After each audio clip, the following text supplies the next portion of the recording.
রব্বুনাল্লাহ আমরা সবাই বলি, কয়জন এটার উপর ইস্তেকামত থাকতে পারি? আমরা তো আল্লাহকে রব মেনেছি, আবার জুলুম করতেছি। আল্লাহকে রব মেনেছি, মিথ্যা বলতেছি। আল্লাহকে রব মেনেছি, আমরা সুদ গ্রহণ করছি, নাউজুবিল্লাহ। আমরা আল্লাহকে রব মেনেছি, ঘুষ খাচ্ছি। তাহলে এটা ওই সুম্মাস্তাকামুর মধ্যে পড়ে না।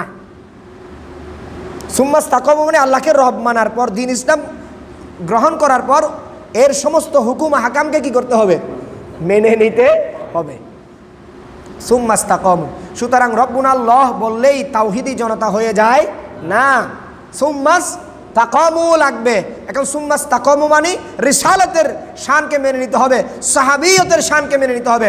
তাহলে শিয়ারাও রব্বুনাল্লাহ বলতেছে, খারিজারাও রব্বুনাল্লাহ বলতেছে, আহলে সুন্নাত রব্বুনাল্লাহ বলতেছে। পার্থক্য হচ্ছে তারাও রব্বুনাল্লাহ বলে, আমরাও রব্বুনাল্লাহ বলি।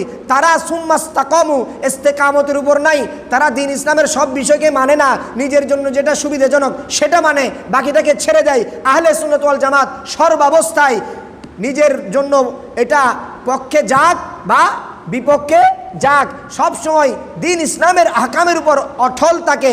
সেজন্য আহলে সুন্নাত ওয়াল জামাত হচ্ছে হুসাইনি, আর বাকিরা ইয়াজিদি। সুতরাং রব্বুনাল্লাহ বলার পর আমাদের দেখতে হবে সুম্মাস্তাকামু, ইস্তেকামত আছে কিনা, দ্বীন ইসলামের বাকি সকল বিষয় তার ভিতর আছে কিনা। তো এই জন্য আল্লাহ তাআলা আমাদেরকে দয়া করেছেন যে আমাদেরকে আহলে সুন্নাত ওয়াল জামাতের উপর রেখেছেন। এর চাইতে বড় নিয়ামত আর হতে পারে না।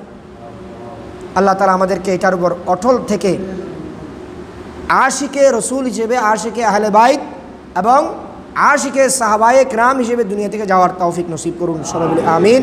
ওয়া আখিরু দাওয়ানা আলহামদুলিল্লাহি রাব্বিল